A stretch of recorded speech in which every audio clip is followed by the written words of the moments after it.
For victims and villains, my name is Josh, and to my left is the insatiable Mark. Stop. You sound confused.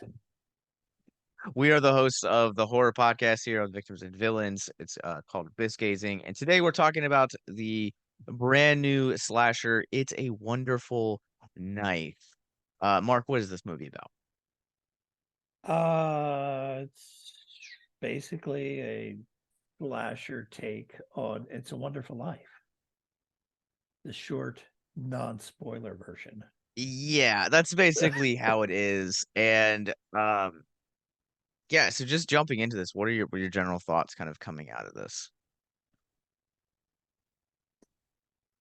I like the the slasher characters design. I thought that was kind of Character cool. design is awesome. It's very Um, beautiful.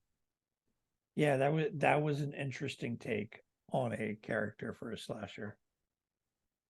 I also too like the slasher's like weapon of choice also is very reminiscent of the weapon from Malignant that you don't see a whole lot of, and it kind of gave that feel. So like it felt like I was stepping back into the world of Malignant, and I think the character design and the weapon of choice in this one are really one of the better ones that we've seen here recently.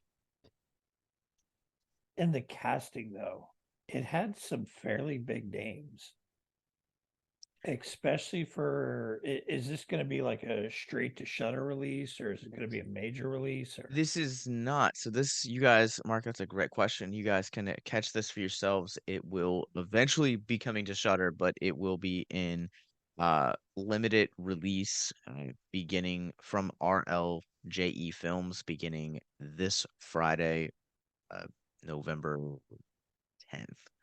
So you guys can check it out for yourselves. But yeah, you're right. Like this movie has Justin Long attached to it. Uh Joel McHale's in this movie. It has the homegirl from Ginger Snaps? Ginger Snaps in here. His name I'm forgetting. Like this movie Catherine had Isabel. yeah, Catherine Isabel. This movie has a really good cast. Um, It was just it has that B movie feel to it, it that straight to video feel, but sure. it was surprising seeing who all was in it with that kind of style of movie. Well, so Justin Long at this point has kind of made a career of really stepping into roles like this. Like this is he did Dear David, he's done Goosebumps this year, he did Barbarian last year. Like he's kind of made this transition to kind of be Well, like he a did horror Tusk too, icon. He did Tusk, but Tusk was almost 10 years ago.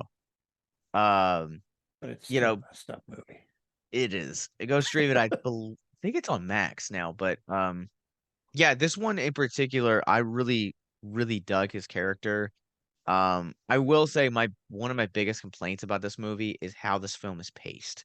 This film's quote unquote cold opening is like a 15 to 20 minute um opening, and then you get kind of like that fake out, and you have that girl that you essentially our protagonist realizes she has that George Bailey moment, says, I wish I wasn't alive. Yeah. Boom, ends up coming back into this like alternative world. Um, I thought the first like that cold open was probably some of the best parts in the movie. I really liked Justin Long's character throughout the course of this, but once it made that transition into that time jump and kind of the parallel universe, that film it slowed down for me. And Yeah, I it felt came like it came to almost like a screeching halt. did you feel like you kind of like lost interest in those characters and you kind of they had to rebuild the momentum?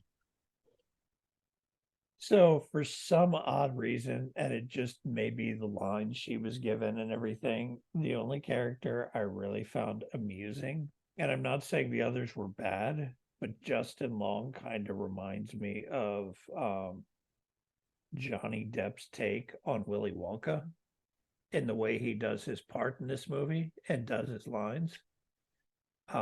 Everybody else, for the most part, was kind of just generic slasher fodder. but Catherine Isabel, the way she did her lines and some of the kind of like one-liners she had out there, uh, just kind of made her. I'd almost would have rather her been the main character because Yeah, her she was the most likable of the bunch. Catherine Isabel's character is presented as the kind of cool ants and the that cold open portion, and then she really kind of becomes like later on in the parallel version, she becomes kind of like a really key character. And I really liked her one-liners. Like there's a moment in there where she says something like one of her one lines is like, I knew those panties would come back to haunt me. And it's a line that just No, catches you. I knew that thought would bring everybody together. There you go. That is, yeah. 'Cause it's just That's such a the funny best line in the random. movie. Yeah, and I like lost it, had to pause it, and I just started cracking up. I think the comedy of this movie is it's really hit or miss. Like Catherine Isabel obviously is really standout in the terms of the comedy. Well, But I feel like how long has she been doing this kind of movie? that's This fair. style movie. That's fair, but I felt like they tried to like interject like comedy elsewhere and it just didn't land. Like there Yeah. is some comedy with Joel McHale who obviously has a background with like, The Soup and Community and some of his stuff just really didn't land for me in terms of comedy. I thought that he did a decent job as like as a dramatic actor in this one, but Well, he does great and like he was in Krampus too he with was. Tony Collette and he did good in that. It was for the most part everything was kind of a little dry. I know they say it's a horror comedy, but it really didn't come off that way. No, like this kind of like slows to a halt with the comedy aspect. I will say the horror. Some of the kills are like I said, the first act is really fast paced. There's a lot of gags that are in here, and then you move into that kind of like screeching halt, and they kind of become a little bit slower. I really wish that they would have kind of kept that pace going that they had set up in the beginning Yeah, because it made it feel more like an almost 2 hour movie instead of hour 20 minute. yeah, it never keeps that, and there is so much cool gags that are in the beginning of this film that by the time you actually get back to more gags, it feels really generic and it kind of feels like it feels like it's lost its steam a little bit. Yeah. I mean, overall, it's all right. It's one of those that you end up probably watching once, kind of thing.